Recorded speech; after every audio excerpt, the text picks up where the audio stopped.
the Governor's Education Initiative Director, and just really want to welcome all of you into this space today. This is a recorded, live streamed info session about the Oregon Early Literacy Framework. And it is the first informational session for the Early Literacy Educator Preparation Council. It's not the typical business meeting that the council will have. That's actually this coming Monday on the 25th. And this is really just an optional session to really wrap our minds around this really guiding piece of work that the ODE team has developed in partnership with some of you on this call, as well as many classroom teachers, school leaders, and experts with specialized knowledge. So if you've had a chance to weigh in on the development of the framework along the way, thank you. And thank you for attending if you haven't had a chance yet to get to know it. We do not expect you to walk out of this session feeling like all of the content from this Oregon Literacy Framework has sunk in. Rather, our hope is so that you leave this meeting with a general sense of the essential ingredients of what it takes to ensure that each and every child is provided with an opportunity to learn to read and to read to learn. So after today's discussion, we'll really invite you to reflect on what the framework might mean to the work of the Early Literacy Educator Preparation Council, and how do we partner with educator preparation programs to really align the preparation of teachers to this early literacy framework that you're going to hear about today. So with that, I want to introduce the team at the Oregon Department of Education, who's going to be giving us an overview of the early literacy framework and having us have some small group discussions to kind of process this. But I want to flag that this is not our only time to really dig in and have conversations about this. We'll have some small groups today to get our juices flowing, but then we'll also have more time on Monday at our first business meeting to continue to kind of process this. So I want to introduce Zalika Gardner and Ken Greenbaum from the Oregon Department of Education. Do you want to just introduce yourselves, Zalika, first? Sure. Thank you so much, Pooja. I'm so excited to be here. My name is Zalika Gardner. I'm an educator. That's like the important thing to know about who I am and what I do. And I'm super thrilled to get to be here as a part of the dissemination of this incredible framework sort of out into the world, helping everyone make sense of it and spread literacy practices far and wide across the state of Oregon. Thanks, Zalika, and hello, everyone. My name is Ken Greenbaum, also an educator, and I want to speak to that in a moment around like what Zalika and I hope to bring to the space. I'm the Senior Strategic Advisor for Early Literacy at the Oregon Department of Education. I've had a chance to engage with some of you in different spaces around digital learning and online learning and prior work, and have shifted into this role to support not only this work, but the Early Literacy Success Initiative, particularly the school district grant work as well. So really excited to be here. And with that, Zalika and I certainly both have proximity to the development of the framework and the content. We're also both former teachers and school leaders. And so if you kind of sense like a school principal vibe, that is, we hope so. Like, we get really excited about this. And we could not be more excited to kind of dive into literacy, literacy instruction, what the framework says about that today. And with that, and I think Zalika will speak to this later as well, we are certainly practitioners and, students of literacy and literacy instruction, but we're not literacy researchers, right? And we just want to acknowledge that we have an immense amount of experience in this room or this virtual space. And even beyond that, just so many different experiences and touch points with what it means to teach and learn literacy. And just want to really invite that today. Again, we have some structures in place to do that, but we will certainly be talking about the framework, but we don't want this to be just a Zalika and Ken show about the framework, and just really invite all that you all bring to the room. So thanks for that again. And yeah, we can go to the next slide. Pooja, can everyone see the slide? Maybe just some visual thumbs up. I see a few nods. Okay. So I just want to start a little bit. Pooja spoke to this around the purpose of the time together, which is really to answer this question. What is in the framework? What is the framework all about? And again, we know we're all coming into the work with different experiences and knowledge and touch points around literacy, instruction, and the framework. And so we're going to highlight the framework for you really as a resource for you throughout the work ahead of the council. We do not want to confine our conversation today too much. We want it to be organic and have a chance to share and respond to what we'll present today, but also want to acknowledge that not all members are here and that there's work to be done by the council in the official business meeting beginning next week. And so trying to reserve extensive discussion around teacher prep programs and that body of work for the full council meetings. Of course, we want to draw connections to that work, but if you, hear a friendly nudge from us around that, we just want to really center in the framework today while also allowing conversation. We want to enjoy the appetizer today, not necessarily the main meal, is the metaphor I use. So again, invite discussion, but that's our purpose. What is in the framework? I'm going to turn to Zalika for telling us a little bit about how we hope to engage. Yeah, thank you so much, Ken. So yes, expect that sort of educator, principal, trainer vibe for sure. And a piece of that, right, is that the most important thing is the meaning you're going to be making in this time. We want to center and cherish this time to really look at the framework. And so everything that we've put together is to collaborate with you all on that piece, to invite you into the beauty that is this framework with all of the unique experiences that you bring. So there will be opportunities for breakout room. There'll be opportunities to really engage. There'll be specific prompts around that. We really invite you to do your best, right, to be fully present and do that engaged work so we can make this 90 minutes the most rich and productive that we possibly can. We know your time is really valuable. And so we really were thoughtful about trying to do that. We also really believe in the collaborative and what this work becomes when we have more of us engaged and invested in the work. And so it is an anchor document, as you heard Ken say, and also you are all sources of inspiration and knowledge and perspective, and we welcome it to provide richness to our conversations today. It is going to be recorded, as you know, and so I just want to create so that we can use this as an opportunity for others to learn as well. And with that, I'm going to turn it back over to Ken to get us started. Yeah, thanks, Lika. So how we'll get there, a quick agenda here. We'll start with kind of a quick purpose, guiding principles, and structure of the playbook. We're going to link the playbook here in a moment. We'll put that in the chat. We'll talk about key terminology. We're going to spend most of our time around some of the big ideas and takeaways in the framework.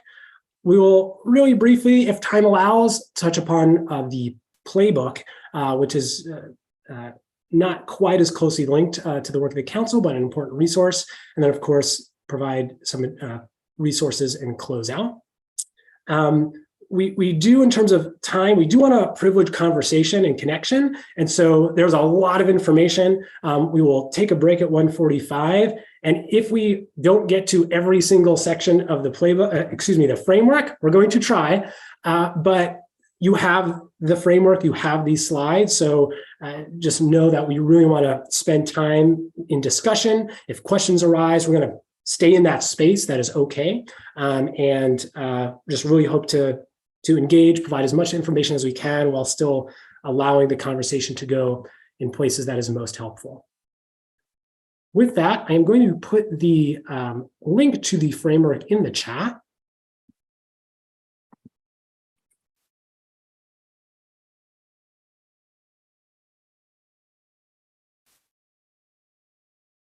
And as Alika mentioned, it's probably helpful to have that in front of you as we go along.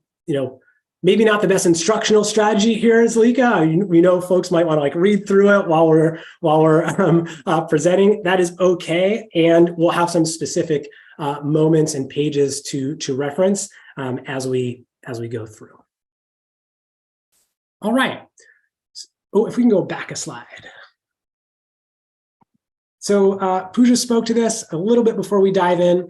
Want to first just really acknowledge just the people here in this room who have engaged and provided feedback on the framework as part of our general sessions or more deeply and extensively. Especially, we would be remiss if we didn't acknowledge Drs. Rhonda Fritz, Susan Gardner, Anita Archer, Julia Sparza-Brown, just for their time and expertise to make the framework better. So thank you, thank you, thank you. And please do join and elaborate on our conversation today. We want to invite that.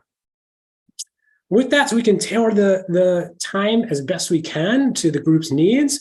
In the chat, just kind of rate your familiarity with the framework. So, a 0 or a 4. We're going to do the numbers first. So I see in the chat we've shared the questions, not quite yet on the questions, but just in the chat, the numbers. 0, this is the first I've seen or heard of the framework. That is okay. Or 4, like, I have read it, I've memorized it. Ken, mute your mic because I'm going to lead the session. Like, that's where I am with a 4 and anything in between. Wonderful. Some 3s, 3+. Wonderful. Appreciate wanting to go deeper. Okay. No worries, Jennifer. Wonderful. You'll have a chance to dive in. Okay. Wonderful.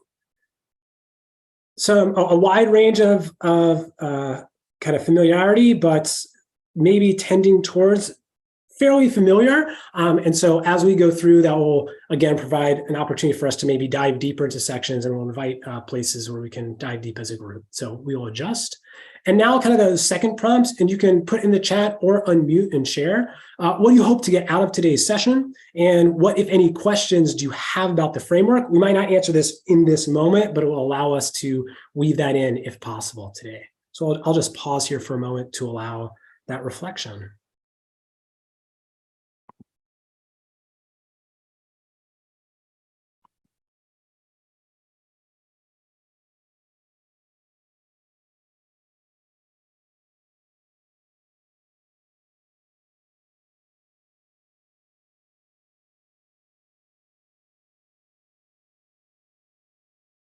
Wonderful. Shara, am I saying your name correctly? If not, definitely let me know. Yes, Shara. Thank you, Ken. Wonderful. Thanks for sharing. TSP connection there. Wonderful. We were going to ask about connections to your work.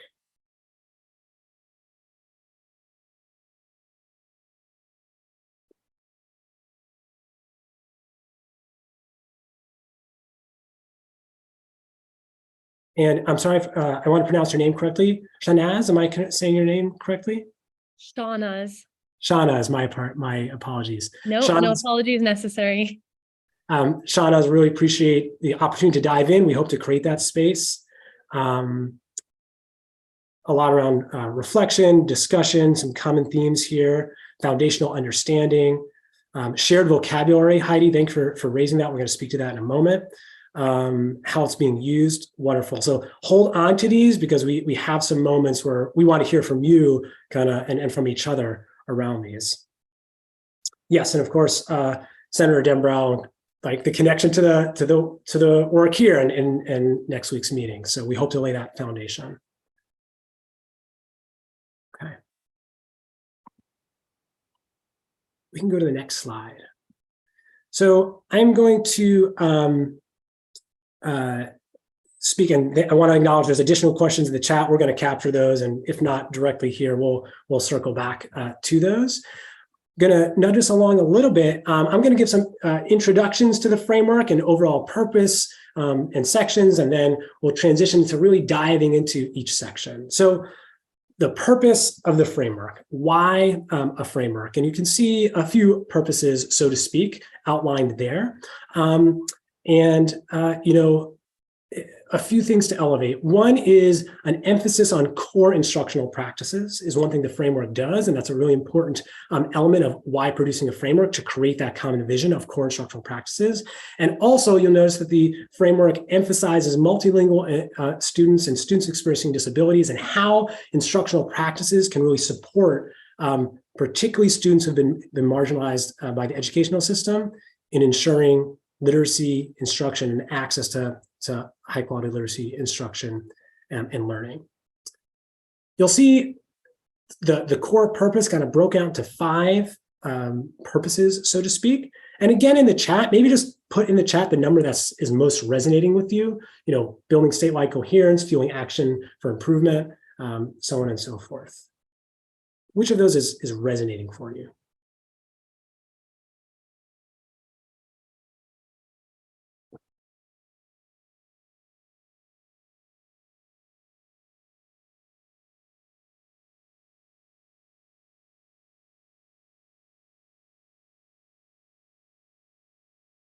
Thank you. Acknowledging Suzanne's question around some physical and visual challenges around that related to reading for some students. A lot around the North Star. Okay, Dr. Fritz, you can have 2. It's okay, you can have both. Wonderful. So with that, I think one thing that I realized kind of preparing for this is this space is one of the most important purposes for having a framework, so that a group of committed educators and citizens and leaders can have important discussions around a common language and vision around literacy.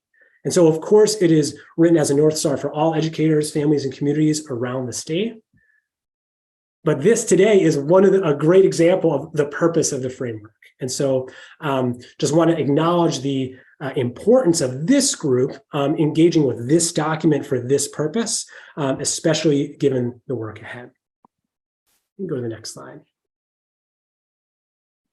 All right. So as you'll notice, there are 8 sections of the framework. There is a 9th resource, the playbook, which we'll speak to later. But today we're going to really focus on these 8. Not going to spend too much time on these because we're going to dive deep.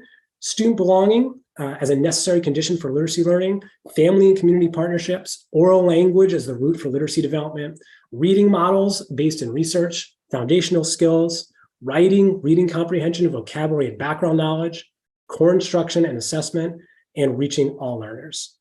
And so a key piece that we want to emphasize is that these are all important. And the intent is not to imply any order of implementation necessarily, that these are symbiotic, which is really connected to that tree metaphor as well that you see there, that these are not competing with each other. And of course, we've pulled them apart for clarity, but these practices are not necessarily siloed.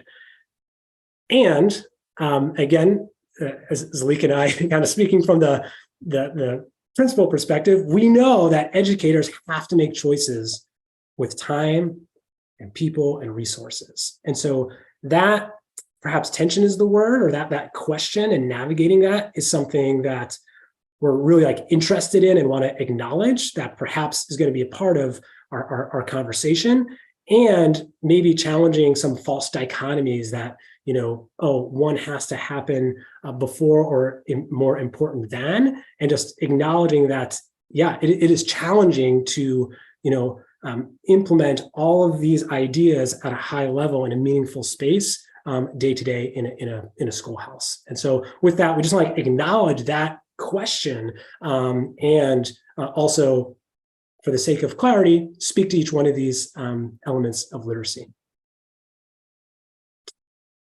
We can go to the next slide. So you'll notice on page 3, and then a glossary is also linked there to page 78, a more extensive glossary. We wanted to land on this page and section really as a resource for you, not just today, but should it be helpful throughout the conversations and the council's work.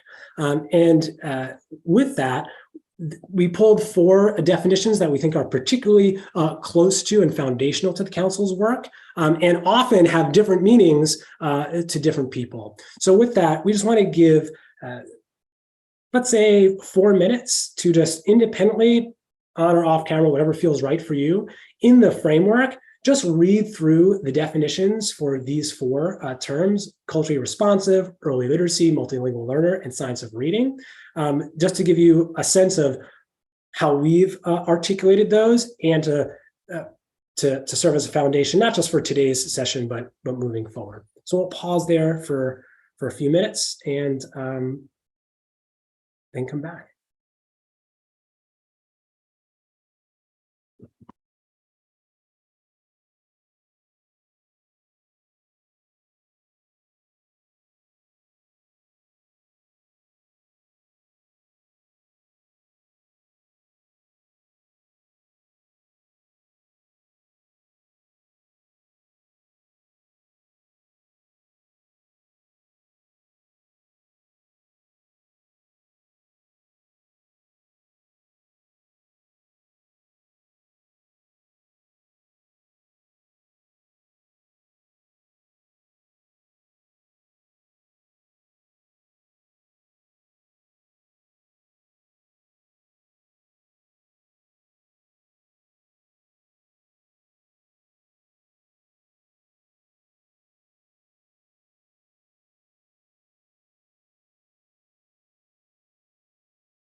Okay. Those are pretty extensive definitions, but hopefully that gives you a sense of how I've tried to frame and speak to certainly these four terms, and then also a sense of the resource that you have that we hope is helpful moving into the council's work. With that, Zalika, I think we're going to move to the guiding principles, just looking at time. Do you want to pause for any questions, though? It's been a lot of us talking. So any questions coming up for folks, particularly to either the guiding principles, the key terminology, or anything around the purpose or structure of the framework?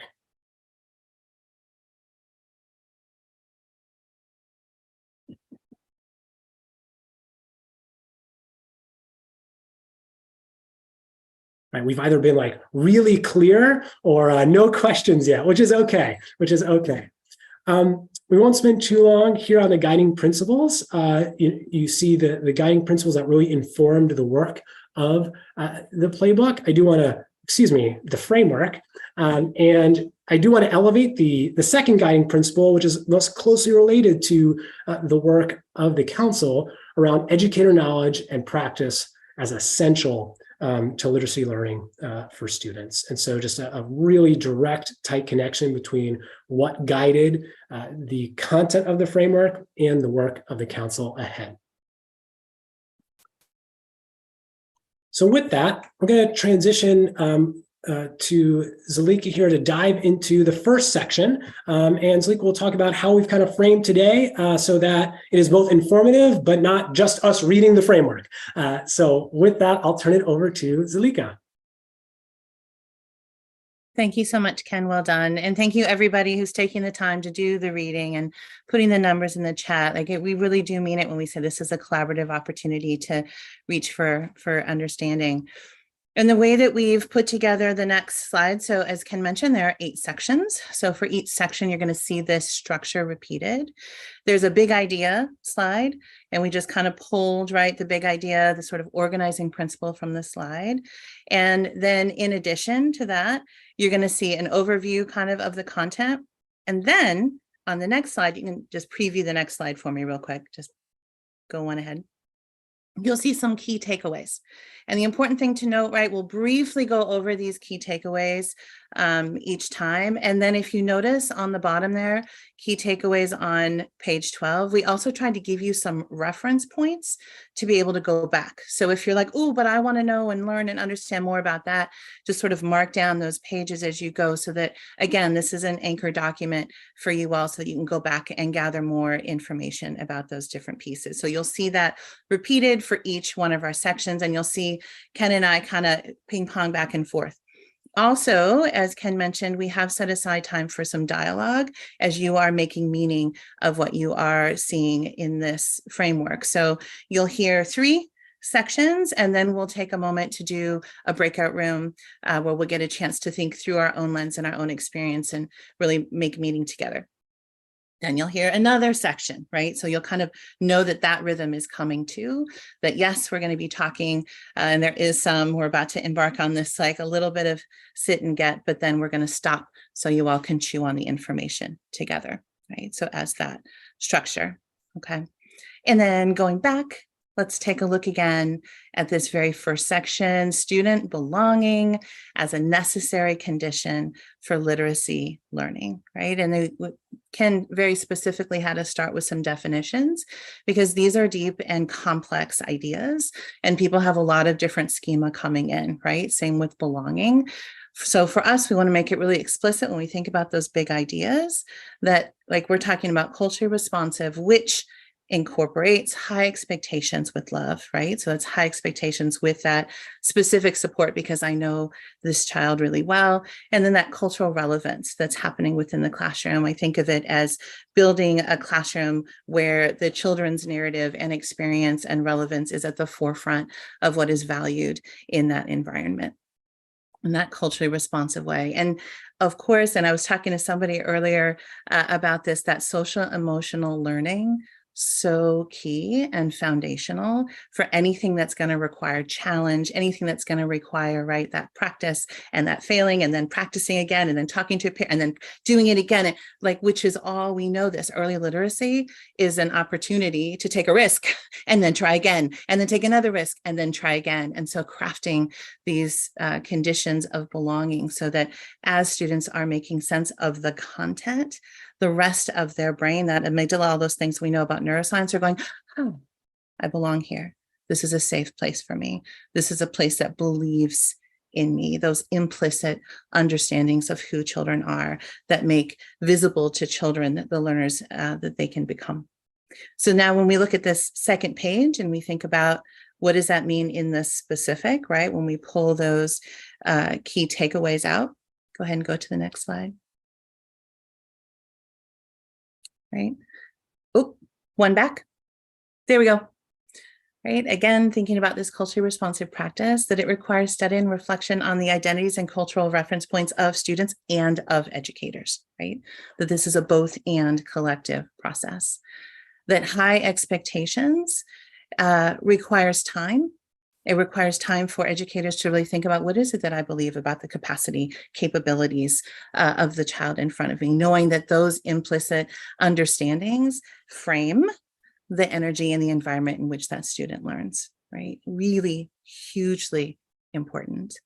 And those social emotional skills, as I mentioned before, right? That we providing a context for children to be in a space to talk and have those dialogues peer-to-peer, just as we're going to create situations and opportunities for you all, right? To build understanding by talking together. So too children need to be in that opportunity as well and feel that they belong and that their ideas and their voice and the ways that they are going to move matter and are important. So that piece of them that says, am I safe here? That's always scanning is like, yes, so that they can do the hard work of learning.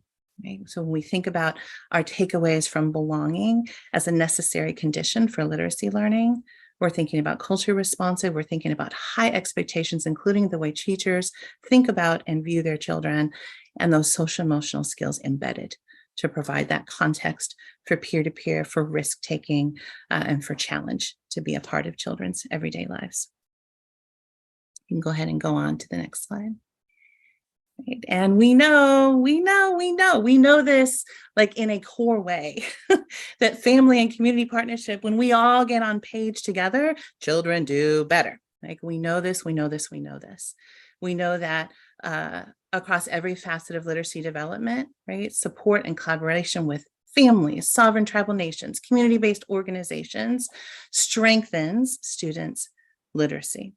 We know that literacy starts at home, right? When we think broadly about literacy, we're talking about reading and writing and speaking, right? And understanding. There's so many pieces of that are happening well before a child enters our classroom. And it's happening after our children leave our classrooms. So how are we connecting with families and family systems? How are we supporting families to connect with community resources around literacy? I have a personal connection to our libraries. My husband is a library administrator. Our Multnomah County Library, at least where we are, tremendous resource. How are we connecting families and school communities to the resources that are available to families well before our children are coming into our classroom? And how are we equipping families to do their best work to support their student as a young student of literacy in the ways that families, right, only families do best? You can go ahead and go on to the next piece.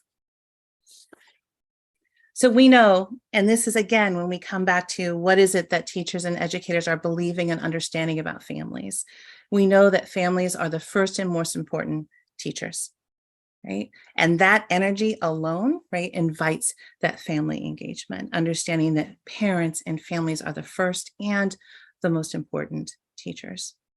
Across almost every facet of literacy development, right? Collaboration with families is only going to strengthen what is happening for that young person. And then engagement with books and opportunities to read and write at very young ages promote excitement about reading and writing. We know, again, the collaboration of the thinking brain and the feeling brain, they're always happening at the same time. We know that when a child comes into early literacy, having a relationship with books, right, that makes them go, huh, right? That's fun and engaging and interesting because that has been a part of their story all the way through. When a child comes in with language and understanding that they are a person with stories, because that is a part of who they know themselves to be within their family structure, it simply sets everyone up for their best success. When we really think about how we think about the continuum, right? All the way from birth, all the way through, when we think about early literacy, going into second or third grade, it was really important within the framework that we held up families and communities as an essential partner in that effort.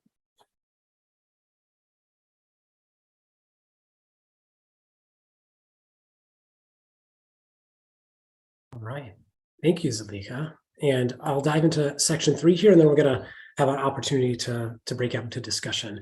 And originally, when we were practicing this section, I think Zalika was going to do this slide, and we were talking about it. And she said, "Ken, you get really excited about section 3. Do you want to engage on section 3? Do you want to do that?" I said, "Yes, thank you." So again, I think oral language as the root for literacy development is just such an important thing that we wanted to really elevate in the framework. And a few parts of this section, you'll find this idea around literacy development and how it's increasingly understood as a process that begins as the brain develops language. And 2 ideas there, that oral language skills and text-based language skills are interrelated. And this key idea and a theme that a connection to earlier sections that you'll hear throughout the framework is a child's ability to read and write is predicated on oral language. And related to that multilingualism, supports oral language and literacy, as there are many cognitive benefits to learning multiple languages.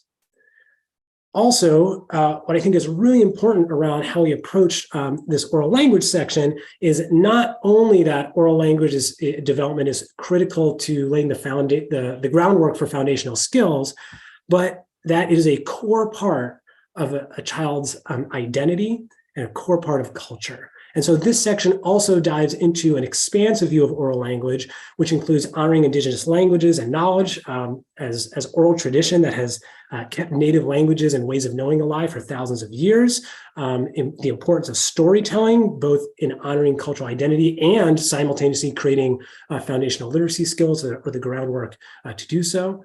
and the recognition and honoring of dialects, and this idea that language varieties or dialects are linguistically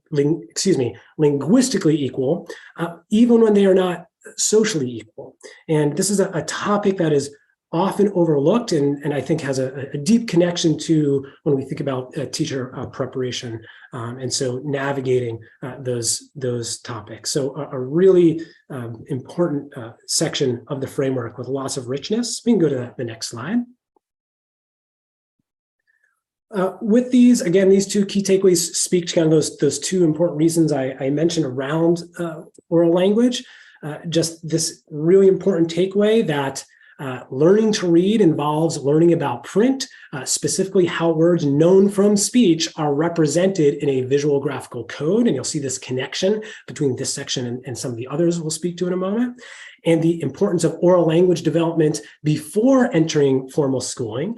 So a connection to section 2 that Zalika just spoke to, and the role of oral language and how it plays not just into the groundwork for foundational skills, but in culture and identity. So just a really important section and some key ideas, and we've tried to speak to it in a way that speaks to both of these roles that oral language plays. We've been talking a lot, so I'm going to turn it to Zalika, and we're going to have a chance to go into breakout rooms. All right. Thank you very much, Ken. You should have seen him get all excited when we were practicing and going over this content together. It's also just so appropriate that after we talk about oral language, we're going to do some talking together, right? Because it certainly is a way that we hold concepts and make meaning, is in speaking together. And we've already covered a bunch of content. If you have your framework open, you can see that, like, many pages of content, so much research, so much thoughtfulness going into these 3 pieces. So we want to take a break so that you all can chew on those ideas. So when you think about it, student belonging, right, as a necessary condition for learning, family and community partnerships, oral language as the root for literacy development, thinking about how we learn to speak and listen before we learn to read and write. Then we're going to take it real, like, personal and local. Where or how have any of these elements of learning impacted you, your literacy experience, or those that you know? Right? So really bringing it from this theoretical page into practice in our own lived experience as a piece of what is really important in making meaning of this framework. We will take a specific amount of time that Ken is going to tell us about in just a minute as we figure out and make sure that we're holding space for you all. They will try and make a group of around 4-ish, right?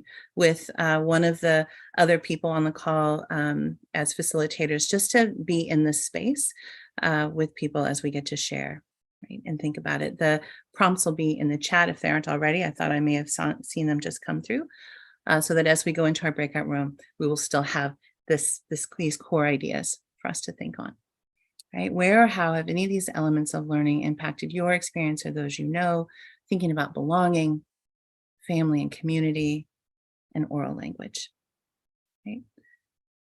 Ken, have you figured out how much time we are going to have? I think let's take a full 15 minutes for discussion, and we'll come back together briefly, share out. So there'll be some program staff, Zalika, myself, I believe Kristen from TSPC is here. We'll be there, just light facilitation, and we'll come back, share out some like general themes or takeaways. Then what we'll do is we'll pause for our break at that point, and then we'll come back together. All right, so let's do the full 15. Sounds good. Thank you.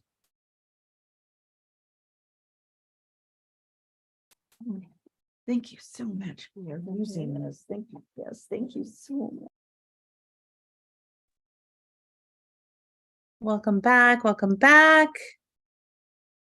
It was such a pleasure to actually talk to, a small enough group to get to really listen and hear from.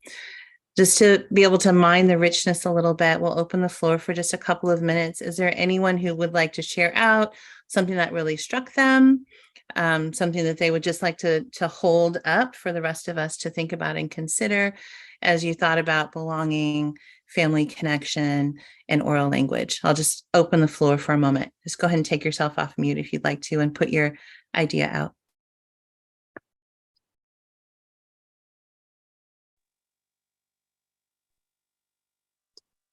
So Lika, I think some other folks were just joining as you gave the instructions. So if you wouldn't mind repeating, I think some folks are just returning from the breakouts. Yes, I will. Thank you, Pooja. Welcome back. I hope that you enjoyed the opportunity to get a small enough number to really think about and listen to. I know I did. I just wanted to hold a couple of minutes of time and space here. If there was anything that you heard that really resonated with you, or you just want to lift up for the rest of us to look at and chew on as you thought about belonging, and you thought about oral language, and you thought about family and connection, and, you know, made it real in the context of the people you got to speak with. I'll just leave. I'm really good at leaving think time. So I'm just going to leave a space open. Please go ahead and take yourself off mute if you'd like to put something out into the space.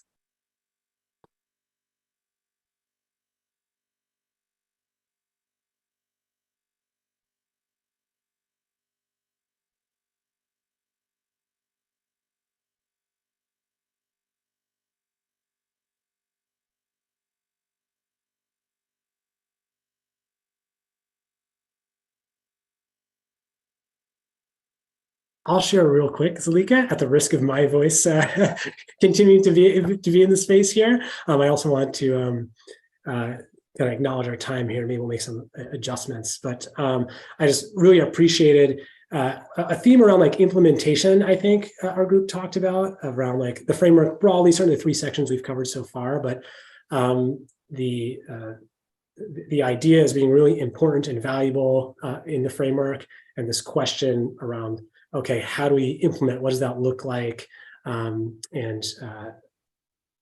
I think that's a very broad theme. My group can certainly chime in if I'm not articulating that correctly, but I think that's a question in the water. And then also wanted to speak to a question, and Pooja, maybe you can speak to this as well, around the role of the framework, kind of like the expectation of the framework around implementation statewide. And, you know, it is situated as both like the framework, which was in development over a year ago, you know, House Bill 3198, and then this council created under executive order from Governor Kotek. So thinking about those 3 and that role, Pooja, I'll turn it to you in terms of kind of expectation around that, and then maybe we'll take a very quick break and we'll come back. Thanks, Ken. This is a teaser alert for a slide that will be in Monday's presentation for that council meeting. But since this question has come up about how does this literacy framework fit into what happens in schools around professional development and what have you, really that's the role of House Bill 3198 that passed in this legislative session, which is really related. There's 3 different grant programs out of that. And it's this school grant that's really focused on what happens in schools in K3, predominant focused on K3. And essentially the practices associated with that grant will need to align to the framework that we're reviewing now. So there will be opportunities for resources for curriculum that align to the framework, and professional development, coaching, and high dosage tutoring programs that align to the Oregon literacy framework. So that's the approach for how our state will make movement to aligning the practices in schools to this literacy framework. And then the work of this council is really focused on how do we align teacher preparation standards related to the framework as well. So I don't want to go too deep, but I wanted to provide at least this overview so that you have a sense of how the 2 dots connect and align around the Oregon early literacy framework that we're talking about right now.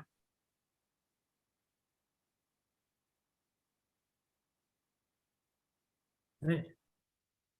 So I think what we'll do, I want to be sensitive to time. I think we're going to take a very quick break, just 2 minutes. We'll come back at, let's say, 203. And I think what we'll do is Zalika, tell me if this feels right. We'll move fairly quickly through the next few sections. We'll touch upon just the key points or key takeaways from this section, because we really want to have a chance to, again, chance for dialogue and breakout room for our last prompt. So we'll come back at 203, stretch, do what you need to do. We will fly through the last sections just to touch upon them, and then have one more chance to dialogue and close out. Sounds good. Thanks, Ken. Thanks.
All right. I know that was an incredibly short, impossible amount of time to take a break, but we also want to honor our ending time.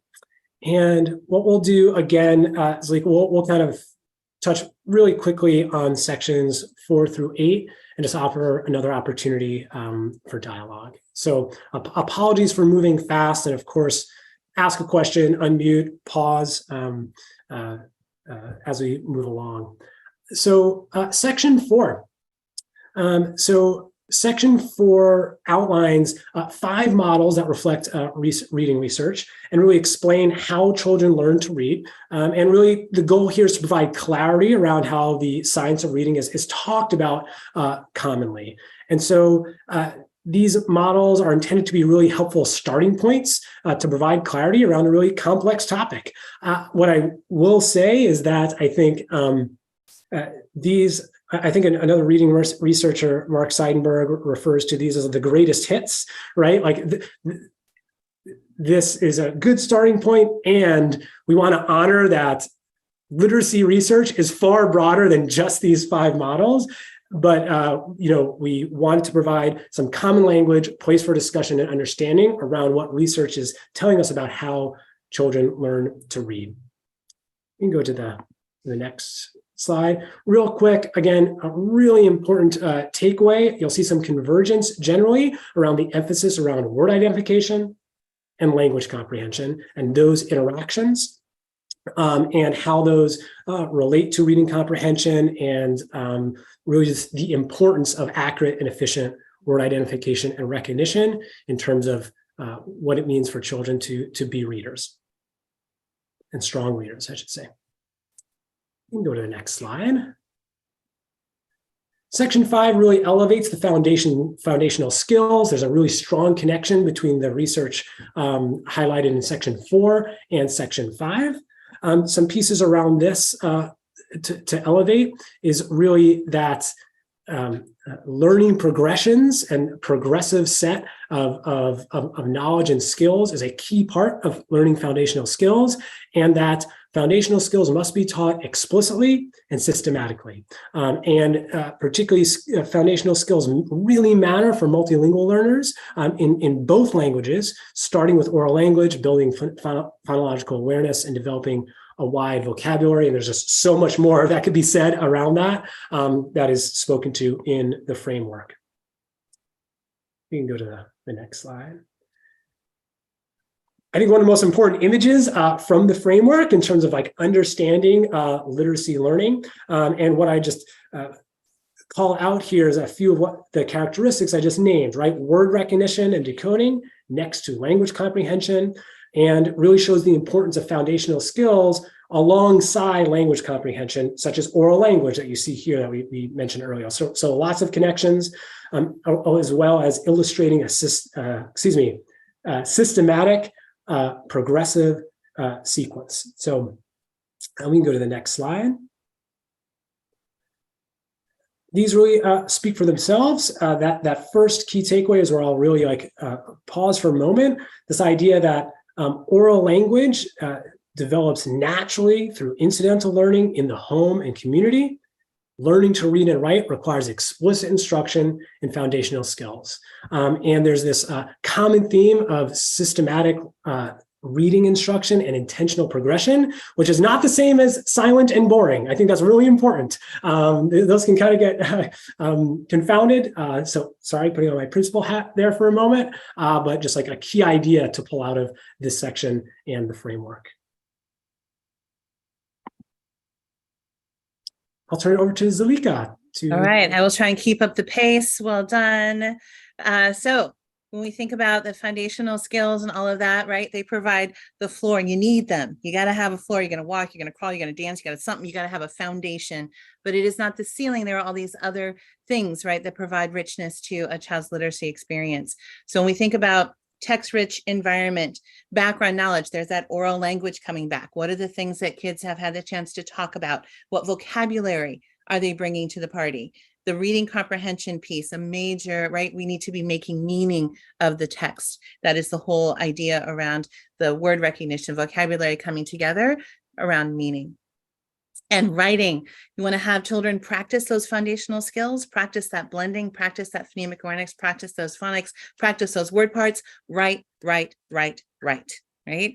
That is the way that children get to make sense of them, and also honoring their own story and their piece in the life of being a reader and a writer.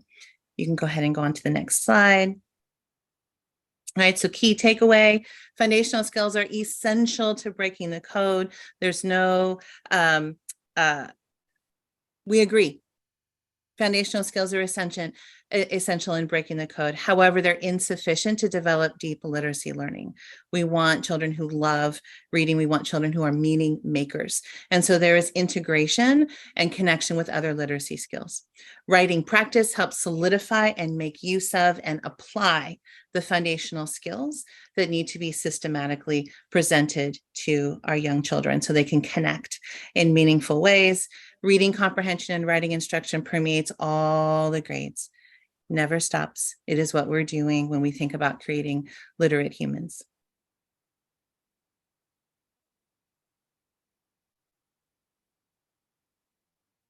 All right, section 7. The big idea here is around core and more, right? Core plus more. That equitable access to core instruction means employing culturally competent, student-centered instructional practices and the connection to assessment practices. And that section— Good afternoon. Those of you that are still here remaining on the boat, we would just like to inform you that a little background noise. To offer a wheelhouse or pilot house. No worries.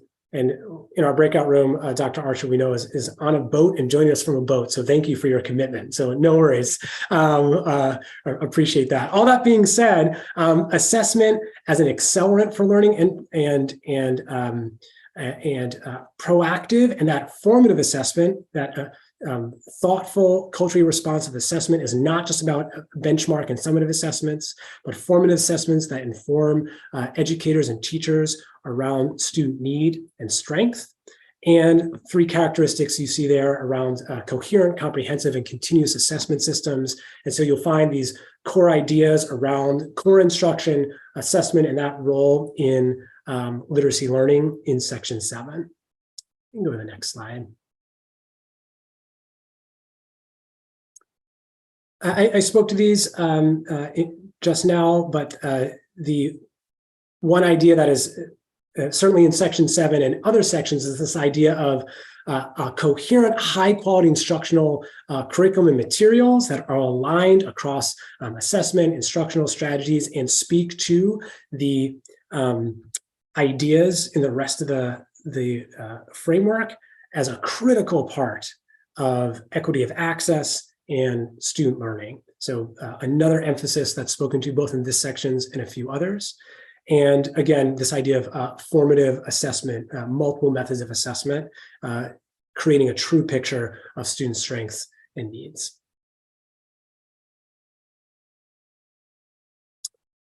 And lastly, section 8, we design the framework to both speak to leveraging instructional practices for students experiencing disabilities, multilingual learners throughout. And there were spaces we wanted to speak and dive even more deeply, which is what you find in section 8. This section is built from a commitment to the idea of targeted universalism, building from this understanding that sameness is not fairness, while finding common cause in shared success and maintaining a dedicated and precise attention on focal students and their families. And so some key idea here is a deep dive into supporting multilingual learners and supporting students experiencing disabilities. I already spoke to this idea of access to core instruction as critical for all students.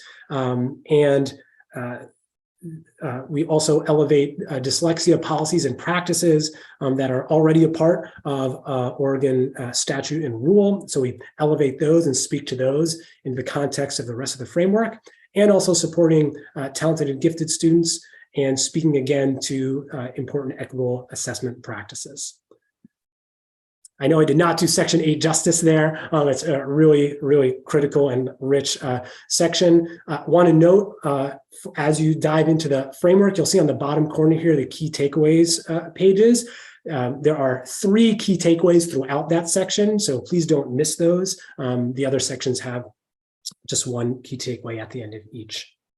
I want to emphasize before moving along that last bullet point that multilingual learners deserve and desire challenging content and context that is embedded in language development. Again, alongside needed additional language skills and support, this idea, again, surfacing of core and more is a really critical message from this section as in the last. So with that, we want an opportunity to, I'm sorry, I'm going to toss this to Zalika. And Zalika, I think what we'll do is I'm going to add a prompt to this. I think one of our closing prompts. So I'll let you frame this and then add the additional prompt. I was mostly just going to be like, well done. We went through that. And also just to, acknowledge, we went through that. So thank you for your kind attention as we walk through those things, knowing that this is an anchor doc that now belongs to you, that you begin to build relationship, and many of you already had before you came into this space. So with that, the meeting that we make is all about the opportunity for us to talk together about what we're thinking. And I'll toss it back because I'm so curious, Ken, what is the additional prompt you're going to hand us here? Yeah, wonderful. So I think both in addition to this prompt, so we'll put that in the chat, in your experience, or have you seen these come together in practice? I know at least in my breakout room, that definitely surfaced in our last conversation as well. We're also curious to know what would be helpful moving forward. So that's a question we do have for the group. I'm sensing for time, we might not get to our closing. We'll release here, I think maybe for 10 minutes, Zalika. And again, in your experience, where have you seen these come together in practice? And also, what would be helpful moving forward? And, facilitators, perhaps we can capture to the best of our ability themes that come up to make sure we're serving council members moving forward. Sounds good. Thank you.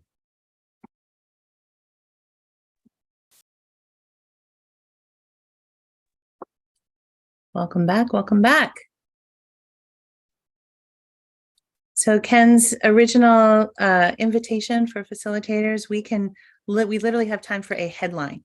There was a headline from your group. I think our headline would be, from my group, would be complex, important conversations to be had to prepare teachers in important competencies. There's my headline. Ken, what you got? One, Julie, so sorry you got cut off at the end there, but please do share what you're going to name in the chat if that feels right to you.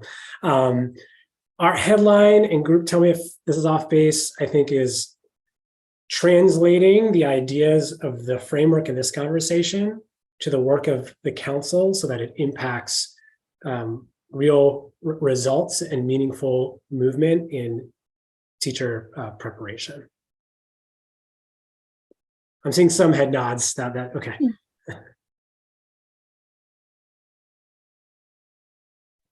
I can share from our group. We talked a lot about the importance of data and the need for data. For example, the state literacy data disaggregated by kind of literacy skill, so that we know kind of where to focus our energy. Are there things that teachers are doing well currently? Are there areas that we're struggling exceptionally in? Like we know that readers are struggling, but where can we, as we start making a little bit of progress, where can we, put that energy? And the other thing was around data around kind of licensees, like how many people are completing programs, how many people are coming from out of state, how many people are on restricted licenses, emergency licenses, substitute teaching, and how can we conceptualize kind of support for those individuals?